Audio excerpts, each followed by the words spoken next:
بدك تشوف متعة وتستمتع لما يلعب نادي ريال مدريد؟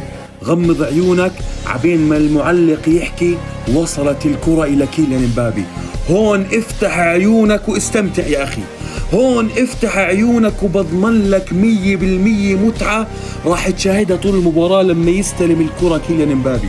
هو الرجل الأول والواحد في نادي ريال مدريد اللي بيخليك تشعر بالمتعة لما يستلم الكرة. مراوغات، تسديدات، تمريرات، أداء داخل أرضية الملعب بيخليك تحكي فعلا إنه نادي ريال مدريد ممتع. ومن بعده بيجي كاريراس اللي بكل مباراة عم بيفاجئنا بإنه هو واحد من أفضل الأظهرة والصفقات اللي عملها نادي ريال مدريد هالموسم. بداية 3 نقاط مهمة، 1-0 بدون لعب مفتوح، هدف من ركلة جزاء، ولكن المتعة كلها هون يا أخي، المتعة كلها هون بكيليان امبابي.